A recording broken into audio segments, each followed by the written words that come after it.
Assalamualaikum warahmatullahi wabarakatuh. Selamat bertemu kembali dengan mata kuliah Manajemen Sumber Daya Manusia. Pada kesempatan ini kita akan bahas materi terkait dengan pemutusan hubungan kerja atau kita sebut dengan PHK. Baik, silakan menyimak. Mudah-mudahan bisa dipahami oleh semua.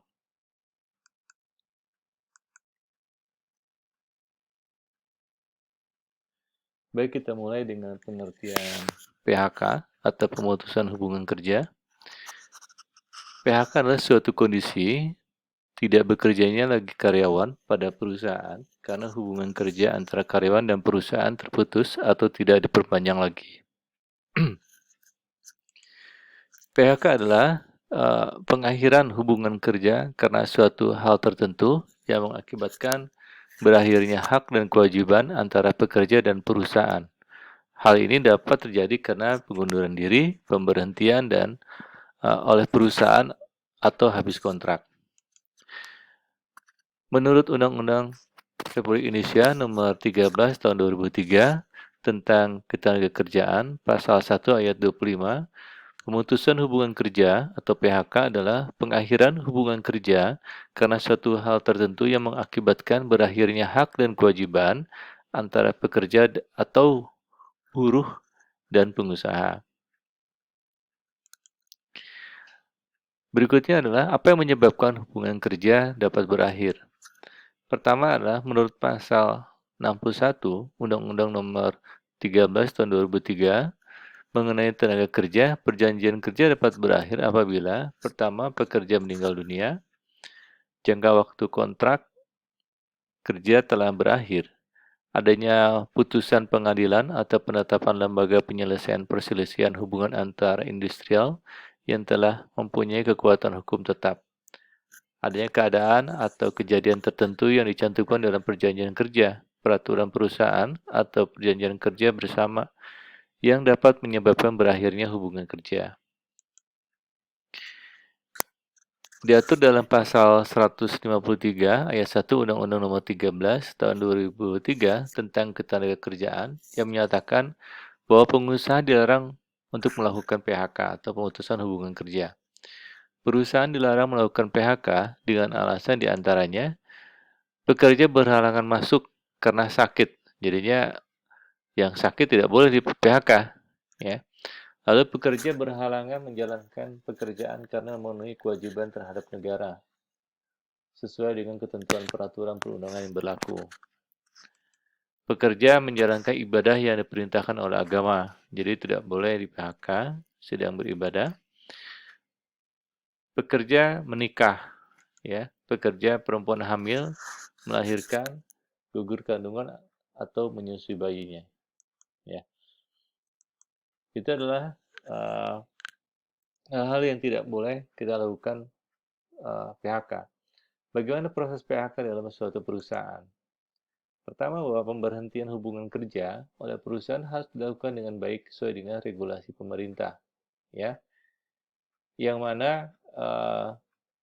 tahapannya adalah pertama adalah musyawarah karyawan dengan pimpinan perusahaan, lalu musyawarah pimpinan serikat buruh dengan pimpinan perusahaan. Pemutusan hubungan berdasarkan keputusan pengadilan negeri ini adalah hal yang memang bisa terjadi karena terjadi pemutusan hubungan kerja, dan ini tahapannya seperti ini. Upaya sebelum berhentian hubungan kerja berusaha untuk meningkatkan efisiensi, ya.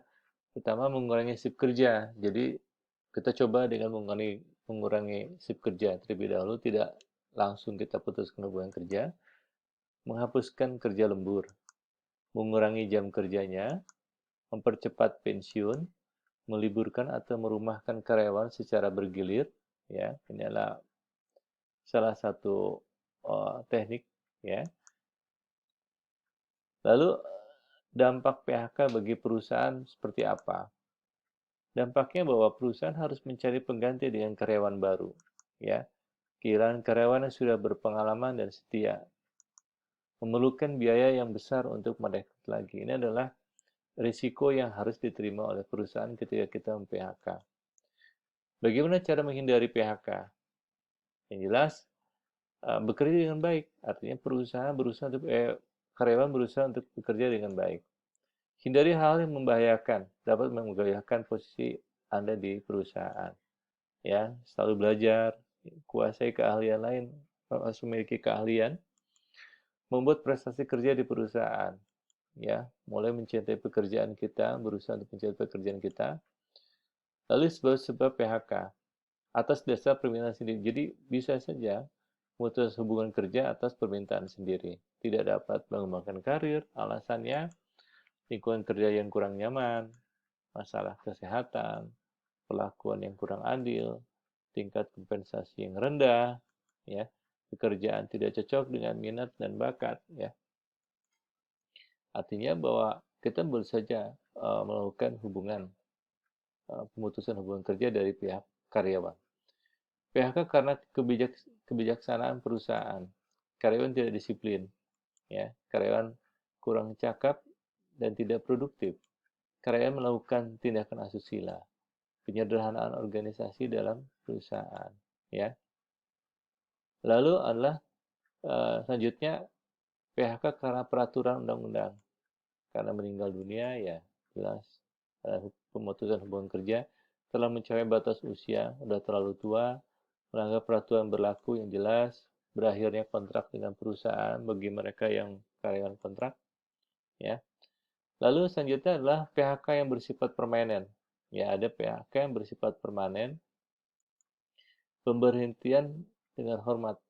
Kan ada sudah waktunya, ya, memutus hubungan kerja dengan hormat.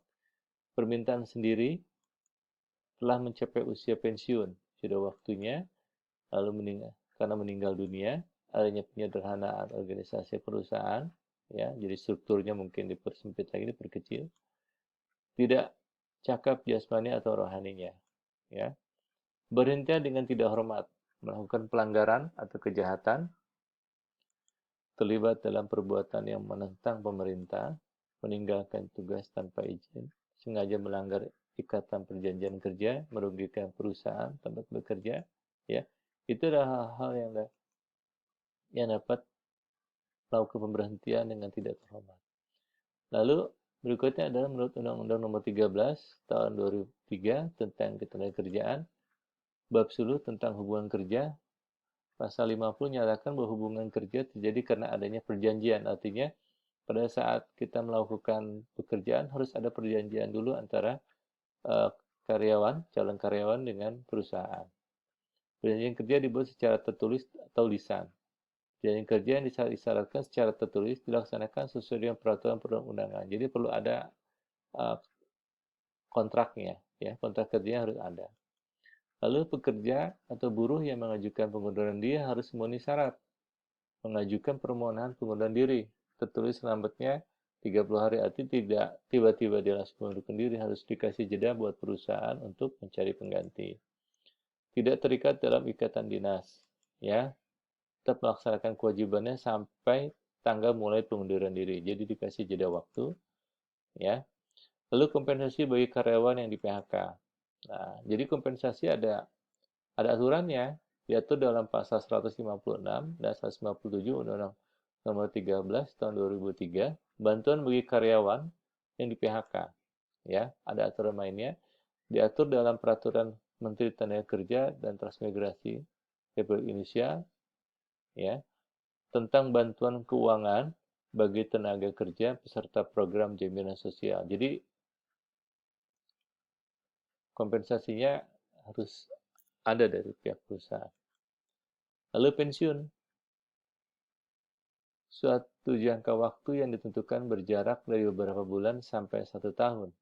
Karyawan lebih tua atau senior ditawarkan insentif jika mereka pensiun secara sukarela. Jadi biasanya pensiun ini memang karena usia, ya. Bisa jadi pensiun dini belum waktunya, tapi dia diminta pensiun karena satu hal. Insentif yang bisa ditawarkan mencakup mendapat uang pensiun lebih awal, bonus, ya, serta insentif finansial pelengkap lainnya yang bisa fasilitas yang sudah dia terima, dia miliki, bisa saja. Sebagian besar karyawan telah berdinas untuk jangka waktu yang panjang, tak lama akan meninggalkan perusahaan karena pensiun. Ya. Rencana pensiun dapat didasarkan pada waktu tertentu, sejumlah tahun di atas bersama perusahaan atau keduanya. Artinya bisa diatur masa pensiun ini. Ya. Terhadap pensiun, para mantan karyawan biasanya mendapat tunjangan pensiun setiap bulan untuk sisa hidup mereka. Artinya ini tergantung kepada kebijakan perusahaan masing-masing. Terima kasih. Sampai sini pertemuan kita. Silakan disimak. Kalau ada pertanyaan, silakan Anda bertanya. Terima kasih. Wassalamualaikum warahmatullahi wabarakatuh.